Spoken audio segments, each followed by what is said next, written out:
और बुलेटिन में सबसे पहले बड़ी खबर की बात करेंगे और बड़ी खबर आरा से, जहां बेखौफ बदमाशों ने 3 लोगों को गोली मार दी है। एक शख्स की घटनास्थल पर ही। तो बड़ी खबर आपको आरा से बता रहे हैं, जहां बेखौफ बदमाशों ने 3 लोगों को गोली मार दी है, जिसमें से एक शख्स की घटनास्थल पर ही मौत हो गई है। और इस पर अधिक अपडेट के साथ हिमांशु हमारे सहयोगी फोन लाइन पर है। हिमांशु, इस घटना को अंजाम क्यों दिया गया है, क्या कुछ इस पर जानकारी है? जी रंगा, मैं बता दूं कि इस घटना के पीछे पूर्व का विवाद बताया जा रहा है। ये मछली कारोबारी थे जिनकी मौत हुई है। बिंद नाम है इनका, जो कि आरा शहर के टाउन थाना क्षेत्र के बिंद टोली के रहने वाले हैं। उनके साथ में मौजूद थे तो और लोग थे, विनोद कुमार और एक मुन्ना यादव को भी गोली लगी है पैर में। विनोद कुमार ने किस तरीके से अपनी जान बचा ली, वो पास के ही पानी भरे गड्ढे में कूद गए। लेकिन सब से जो है वो आपकी बात पता चल रहा है। मृतक और जो बाकी 2 लोग थे वो आज केशवपुर की ओर गए थे मछली लाने के लिए, क्योंकि द्वितीया पर्व है कल, उसमें जरूरत होती है मछली की। तो उसी को लाने गए थे और वापस लौट रहे थे तो घात लगाए। 2 की संख्या में अपराधी बताया जा रहा है। उन्होंने ताबड़तोड़ गोलीबारी की है। 3 गोलियां लगी हैं मृतक के गले और सिर में, उनके मौके पर ही मौत हो गई। और एक अन्य के पैर में गोली लगी है और एक विनोद कुमार है वो सकुशल है। यानी कुल मिला के 2 लोगों को गोली मारी गई है। जी हिमांशु, इस घटना के बाद पुलिस ने अब तक इस पे क्या कार्रवाई की है? क्या कोई अपराधियों का सुराग पुलिस को मिला है अभी तक? देखिए, ये जो रहने वाले हैं उत्तरा शहर के टाउन थाना क्षेत्र इलाके से रहने वाले। घटना जो घटी है वो बड़ारा थाना क्षेत्र है। बड़ारा थाने की पुलिस ने तत्काल पहले जख्मी और मृतक को पहुंचाया सदर अस्पताल। उसके बाद वहाँ पूछताछ करने की शुरू की है। टाउन थाने की पुलिस मौके पर पहुंची है सदर अस्पताल, पूछताछ की जा रही है। अभी पुलिस भी कुछ बताने से कतरा रही है, लेकिन कुछ लोगों के नाम बताए जा रहे हैं जो कि बिंद टोली के ही रहने वाले हैं, जिन्होंने पूर्व के विवाद में इस घटना को दिन दहाड़े अंजाम दिया है और गोली मारकर एक शख्स की हत्या कर दी है और एक को जख्मी कर दिया है। नजना जी हिमांशु, आप इस खबर पर नजर बनाए रहे, हम आपसे फिर अपडेट लेंगे। फिलहाल के लिए आपको शुक्रिया।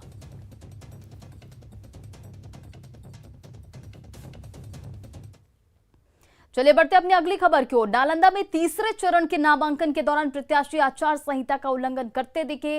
राजगीर रेलवे स्टेशन के पास प्रत्याशियों ने खाने की व्यवस्था करते हुए काफी संख्या में लोगों को भोजन कराना शुरू कर दिया। हालांकि जानकारी मिलने के बाद ही एसडीओ और पुलिस की टीम मौके पर पहुंची और प्रशासन की टीम ने नाश्ते के साथ टेबल कुर्सी सभी सामान को जब्त कर लिया। डीएसपी ने आरोपी प्रत्याशियों के खिलाफ केस दर्ज कर निर्देश दिए हैं और इस मामले में आप 2 तस्वीरें देखिए अब टीवी स्क्रीन पर। बताया जा रहा है कि ये उम्मीदवार राजगीर प्रखंड के भूई पंचायत के सुनील कुमार और पथरौरा पंचायत के पप्पू कुमार हैं। देखते हैं संवाददाता अभिषेक कुमार की रिपोर्ट। अभी हम मौजूद हैं नालंदा जिले के राजगीर में, जहां आप देख सकते हैं राजगीर रेलवे स्टेशन के पास एक प्रत्याशी के द्वारा नामांकन के पूर्व भोज का आयोजन किया गया था, जिसकी सूचना मिलते ही एसडीओ डीएसपी यहां पर पहुंचकर सभी को भगाने का काम किया तथा मामले में एफआईआर करने की प्रक्रिया कर रही है। फिलहाल देख सकते हैं किस तरह से जो है ये यहाँ पर भोज का आयोजन किया गया था। आप देख सकते हैं किस तरह से बाहर जो भीड़ है वो जो कार्यकर्ताओं की भीड़ है। ये बताया जाता है कि भूई मुखिया बैंक का भूई मुखिया जो रहुई है उसके मुखिया के द्वारा ये भोज का आयोजन किया गया था यहाँ पर। और बता दें कि देख सकते हैं किस तरह से यहाँ पर कुर्सियाँ हैं जो यहाँ पर भोज हैं। यहाँ पर एसडीओ मैम इनसे भी जानते हैं। मैडम थोड़ा सा ये बताइए, यहाँ पर भोज का आयोजन किया जा रहा है तो उन पर कार्रवाई होगी एमसीसी के तहत। अभी हम लोग को पता चला इसलिए आए हैं, तो उन पर कार्रवाई किया जाएगा एमसीसी के तहत। लेकिन जिस तरह से लगातार यहाँ राजगीर में जिस तरह से आचार संहिता का उल्लंघन किया जा रहा है। आचार संहिता का उल्लंघन कहाँ किया जा रहा है? सारी चीजें जिन पे पता चल रहा है कि उल्लंघन कर रहे हैं उन पर कार्रवाई हो जा रही है। प्रशासन प्रयास कर ही रही है और जो भी हम लोग पकड़ रहे हैं उसके खिलाफ हम लोग मॉडल कोड ऑफ कंडक्ट के तहत हम लोग एफआईआर दर्ज कर रहे हैं और उनको पकड़ा भी जा रहा है। ठीक ना, इस मामले में क्या कार्रवाई की जाए? अभी इन पर जो प्रत्याशी मुखिया हैं उन पर हम लोग वर्तमान मुखिया भी हैं शायद, जहाँ तक मालूम चल रही है हम लोगों को, हम केस कर रहे हैं इन पर, एफआईआर दर्ज होगी अभी। ठीक, तो जैसा देख सकते हैं कि यहाँ पर जो है कि इस मामले में भी कार्रवाई करने की बात कही जा रही है और यहाँ पर जो भी है इस एक तरह से कहा जाए तो आदर्श आचार संहिता का खुलेआम उल्लंघन किया जा रहा था, जिसकी सूचना मिलते ही एसडीओ और डीएसपी ने यहाँ कार्रवाई की है। नालंदा से न्यूज़ 18 के लिए अभिषेक कुमार। और आरा से बड़ी खबर आपको बता दें, जहां चरपोखरी प्रखंड के बिस्कोमान भवन में यूरिया खाद को लेकर हंगामा और मारपीट हुई है। असामाजिक तत्वों ने हंगामे के दौरान साइकिल भी फेंक दिया, जिससे कई किसानों को चोटें आई हैं। हंगामे के बाद पुलिस मौके पर पहुंची, हालांकि अभी तक अफरा तफरी का माहौल बना हुआ है। और आप ये एक्सक्लूसिव तस्वीरें देख रहे हैं। बता दें कि हर रोज यहां किसान यूरिया खाद लेने के लिए पहुंचते हैं।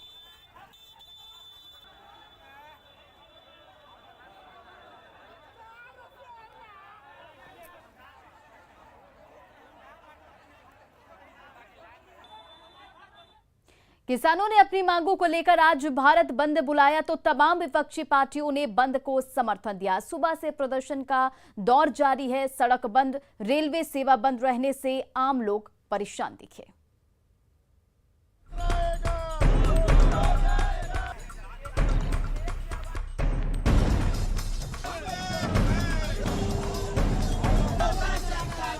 जानते हैं अपने की क्या किसी का होता है, सब जानबूझ नहीं करता है, झूठो हल्ला उड़ाई होता है।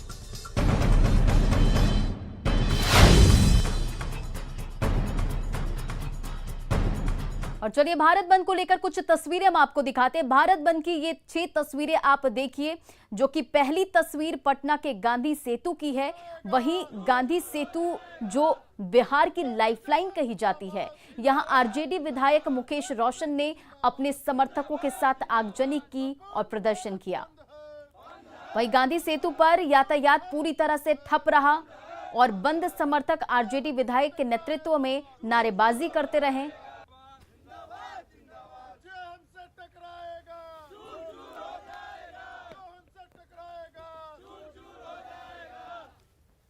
वहीं दूसरी तस्वीर आपको हाजीपुर की दिखा रहे हैं, जहां आरजेडी नेता सड़क पर भैंस लेकर उतरे और NH-22 पर प्रदर्शन किया। NH-22 पर हंगामे की वजह से आवागमन बंद रहा। वहीं पटना के जंक्शन गोलंबर पर तो बंद समर्थकों ने जमकर तोड़फोड़ की। कई गाड़ियों के शीशे भी तोड़े। जहानाबाद में पैसेंजर ट्रेन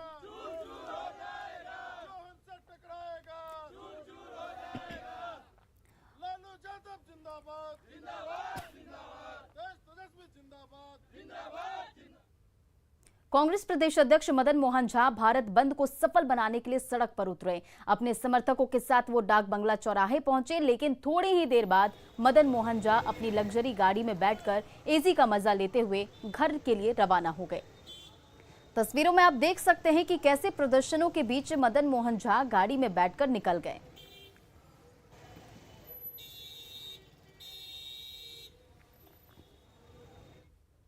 भारत बंद के दौरान विपक्षी दलों ने डाक बंगला चौराहे पर विरोध प्रदर्शन किया और केंद्र सरकार के खिलाफ जमकर नारेबाजी की। हालांकि बंद में शामिल लोगों को ये तक नहीं पता था कि वो बंद क्यों कर रहे हैं।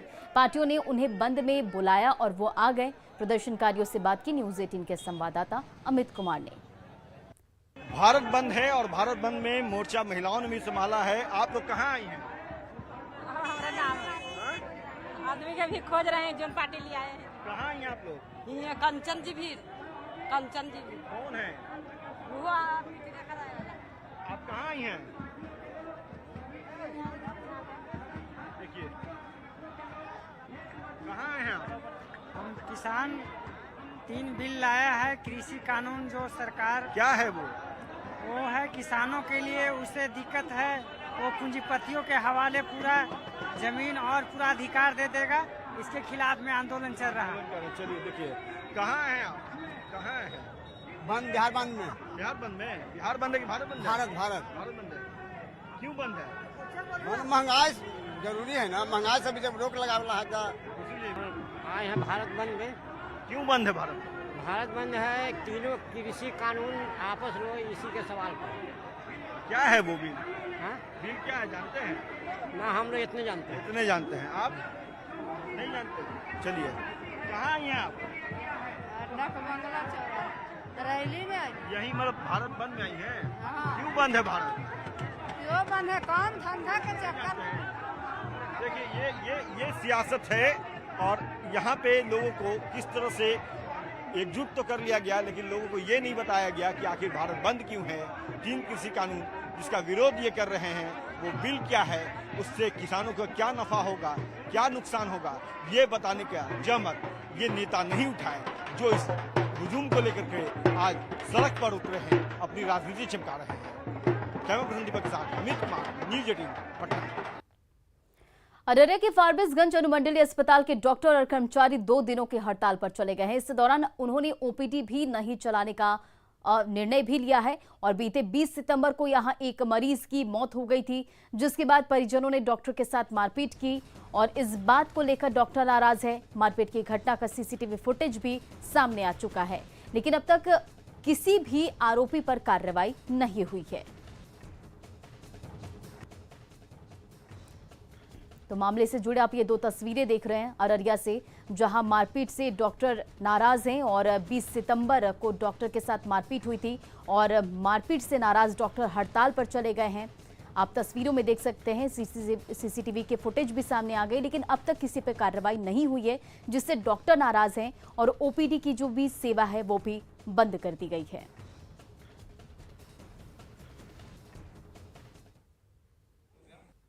जितने लोग आए थे उससे 3 गुना संख्या में हमारे अस्पताल में कर्मचारी और गार्ड रहते हैं। फिर भी हम लोगों ने कानून हाथ में नहीं लिया। हम लोगों ने सरकार पर, कानून पर और न्याय व्यवस्था पर भरोसा किया और हम लोगों ने सारे सबूत भी प्रशासन को उपलब्ध करवा दिए।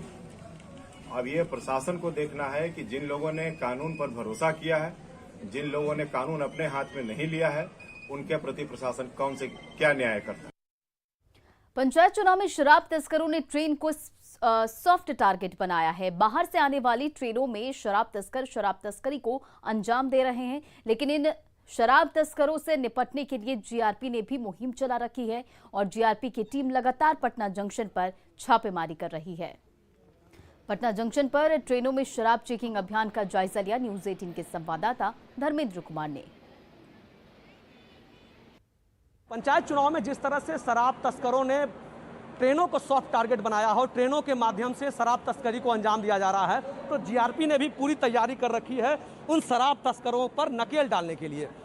जीआरपी के द्वारा लगातार मुहिम चलाया जा रहा है कि जो भी ऐसी ट्रेनें हैं जो कि लंबी दूरी के ट्रेनें हैं, उन ट्रेनों में जीआरपी के द्वारा और जीआरपी इंस्पेक्टर के द्वारा खुद गहन निरीक्षण किया जाता है, जिससे कि जो शराब तस्कर हों उनके किसी भी मंसूबे को पूरा नहीं होने दिया जाए। और लगातार इस मुहिम में सफलता भी मिल रही है और लगातार ट्रेनों में जिस तरह से छापेमारी होती है तो शराब भी बरामद होते हैं। लगातार बात कर ले लंबी दूरी के ट्रेनें हो, अकाल तख्त हो या कोई भी ट्रेन हो, सब ट्रेनों में लगातार छापेमारी होती है और भारी मात्रा में शराब भी बरामद होती हैं। अब देख सकते हैं ये ट्रेन है, दिल्ली से अभी ट्रेन आई है, मालदा जाएगी ट्रेन, और इस ट्रेन में खुद जीआरपी के बड़े अधिकारियों के द्वारा खुद निरीक्षण किया जा रहा है कि शराब तस्करों के किसी भी मंसूबे को सफल नहीं होने दिया जाए। हम बात करेंगे सर, किस तरह की मुहिम चलाया जा रहा है? देखिए, जैसा कि आपको मालूम है कि अभी पंचायती चुनाव चल रहा है और इस बीच में शराब तस्कर ज़्यादा सक्रिय हो जाते हैं और ज़्यादा मतलब मात्रा में इसको ढोने की कोशिश करते हैं। तो हम लोग टाइम पे अभियान चलाते हैं और इसी क्रम में आज फिर इस ट्रेन में हम लोग कर रहे हैं और हमारी स्पेशल टीम भी काम करती है सिविल में भी, ताकि लोग पर नकेल कसा जाए। ट्रेनों से हाँ एकदम बरामद भी हो मतलब रहे हैं। हाँ बरामद हो रहे हैं। हमारा कोशिश है कि 0 कर दिया जाए कि इस पे लोग नहीं ला पाएँ, यही हमारी मुहिम है। आपने सुना, इनका साफ कहना था कि जो इनकी मुहिम है, इस मुहिम में सफलता भी मिल रही है। लगातार ट्रेनों में छापेमारी होती है, शराब बरामद होते हैं और जो शराब तस्करों के मंसूबे हैं उसको पूरी तरह से नाकाम करने में जीआरपी जुटी हुई है। न्यूज 18 के लिए पटना से धर्मेंद्र कुमार। आज विश्व पर्यटन दिवस है और बिहार में भी पर्यटन के क्षेत्र में काफी काम हुए हैं। खासकर नालंदा के क्षेत्रों में टूरिज्म को बढ़ावा देने के लिए कई काम हुए हैं। पर्यटन के क्षेत्र में जू, सफारी, नेचर सफारी, मनियार मठ, स्वर्ण भंडार, रथ चक्र, ऐतिहासिक जरासंध अखाड़ा, घोड़ा कठोरा सहित कई ऐसे स्थल हैं जो लोगों को अपनी ओर लुभाते हैं। लोग यहाँ की खूबसूरती की तारीफ करते नहीं थकते हैं। नालंदा में विकास काफ़ी क्षेत्र हुई है, खास करके पर्यटन के क्षेत्र में काफ़ी विकास हुआ है। यहाँ पर ग्लास ब्रिज, तो जू सफारी, नेचर सफारी सहित कई ऐसे जो पर्यटन का क्षेत्र है वहाँ काफ़ी विकास की गई है। यहाँ जानते हैं कुछ पर्यटकों से ही क्या क्या विकास हुई है। पर्यटक के क्षेत्र में सर बहुत ज़्यादा विकास हुआ है। यहाँ पे नेचर सफारी पार्क है जिसमें आकर्षण का केंद्र सर ग्लास ब्रिज है और इसके बगल में ठीक सर जू सफारी सर नया बन गया है सर, वो भी तैयार है सर। आपका राजगीर में सर 8 सीटर झूला है सर, पहले 1 सीटर था, फिर आपका सर घोड़ा कटोरा है सर। ये बहुत सारा पर्यटक के क्षेत्र में सर बहुत कुछ बढ़ावा हुआ सर। ये बताइए कि पर्यटन के क्षेत्र में क्या क्या विकास हुए हैं? आज 27 सितंबर है, विश्व पर्यटन दिवस है। जैसा कि आप देख सकते हैं यहाँ पे ग्लास ब्रिज है, घोड़ा कटोरा है, ये सब नालंदा में काफ़ी नीतीश कुमार का देन है कि जो काफ़ी विकास हुआ है यहाँ। तो क्या लग रहा है कि पर्यटन के क्षेत्र में काफ़ी बहुत विकास हुआ है। इस सड़कें काफ़ी बेहतर बनाई गई है, लाइटिंग का व्यवस्था है, सुरक्षा का बेहतर व्यवस्था किया गया है। पर्यटन के क्षेत्र में सर अभी देख रहे हैं जो ग्लास वाला बनाया गया है, जू सफारी है, पास में आपका नालंदा है, हर तरफ सड़क से बेहतर तरीका से जोड़ा गया है। फिर रोपवे आ गया आपका है 5-6 किलोमीटर के पास। पर्यटन दिवस के ऊपर में हम बहुत खुश हैं कि यहाँ हमारे नीतीश जी राजगीर के प्रति बहुत ध्यान दिए हैं।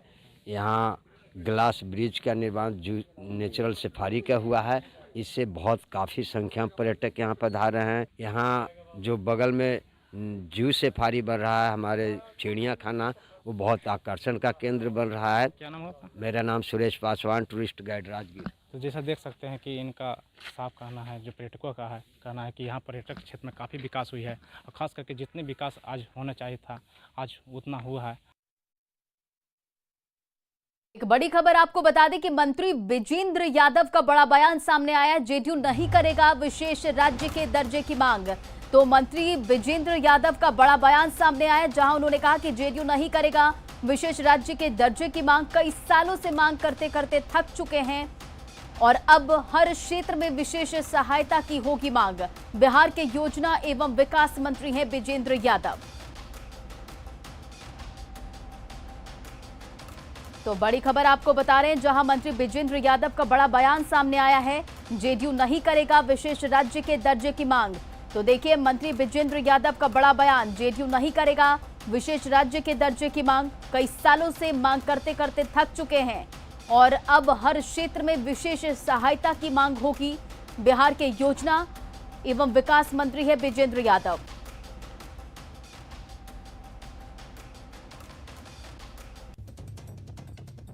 विशेष राज्य का दर्जा का मांग करते करते हम लोगों ने क्या कहते हैं कमेटी भी गठन हुआ, उसने भी रिपोर्ट दिया, लेकिन इसके बाद भी कोई नतीजा नहीं निकला। तब कितनी मांग की जाए? नहीं, विपक्ष कहता रहा है कि हम लोगों ने सर्वसम्मत से वो किया था। तो अब विपक्ष क्या कहता है? हम लोग जो एक सरकार में हैं तो मांग की एक सीमा न होगी। 7-8 साल तक लगातार मांग कर भी की, तब कितने दिन अनवरत यही किया जाए, अपना काम कर रहे हैं। तो विशेष मदद की बात कर रहे हैं। विशेष मदद किस तरह की? सभी क्षेत्रों में विशेष मदद। तो देखिए मंत्री विजेंद्र यादव का बड़ा बयान सामने आया है। उन्होंने कहा जेडीयू नहीं करेगा विशेष राज्य के दर्जे की मांग। कई सालों से मांग करते करते थक चुके हैं। आप खुद सुन रहे थे कि वो क्या कुछ कह रहे थे और अब हर क्षेत्र में विशेष सहायता की होगी मांग। और आपको बता दें कि बिहार के योजना एवं विकास मंत्री हैं विजेंद्र यादव।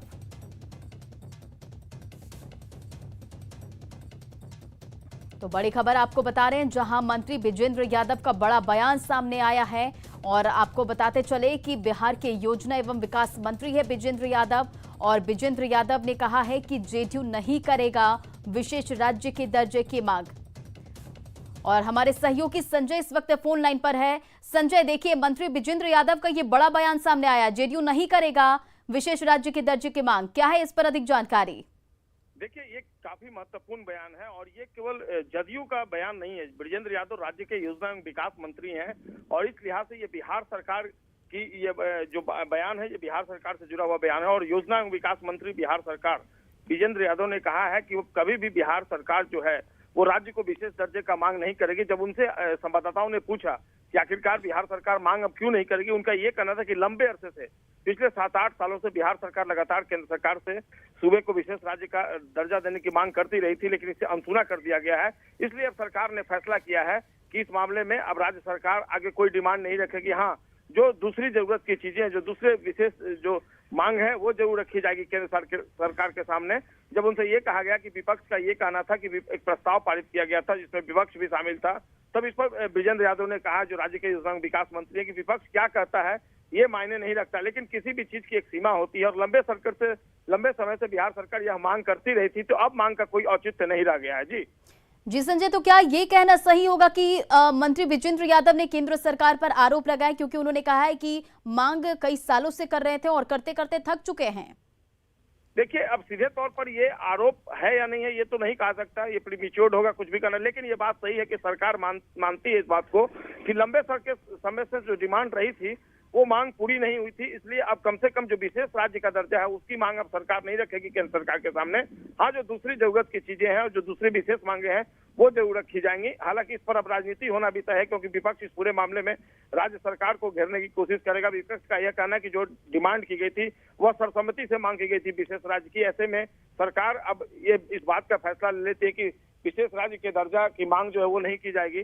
तो अब निश्चित तौर पर आने वाले समय में इस पर अब राजनीति भी होगी, इस बात से इंकार नहीं किया सकता है। जी देखिए, उन्होंने अपने बयान में ये भी कहा है कि अब हर क्षेत्र में विशेष सहायता की मांग होगी। जी बिल्कुल, उन्होंने कहा है कि जो विशेष सहायता की मांग है सरकार की तरफ से वो रखी जाएगी केंद्र सरकार के सामने, और जो भी अब डिमांड्स होगी अब विशेष सहायता की जो मांग है वही रखी जाएगी। अब विशेष राज्य का दर्जा जो है उसकी मांग अब कम से कम राज्य सरकार केंद्र के सामने नहीं रखेगी। जी तो क्या इस बयान के सामने आने के बाद किसी जेडीयू के किसी नेता की कोई प्रक्रिया सामने आई है? देखिए, अभी से थोड़ी देर पहले योजना विकास विभाग का प्रेस कॉन्फ्रेंस था और उसी में यह बयान जो है वह सामने आया है अभी थोड़ी देर पहले। और निश्चित तौर पर इस मामले में अब जदयू के दूसरे नेताओं की क्या प्रतिक्रिया होती है, क्योंकि ये राज्य सरकार का फैसला है और विपक्ष का इस पूरे मामले में कौन सा रवैया होता है। जी संजय, इन तमाम जानकारियों के लिए शुक्रिया और आप इस पूरे घटनाक्रम पर नजर बनाए रखें। और फिलहाल अपना बिहार के इस बुलेटिन में इतना ही, आगे देखिए जोहार झारखंड।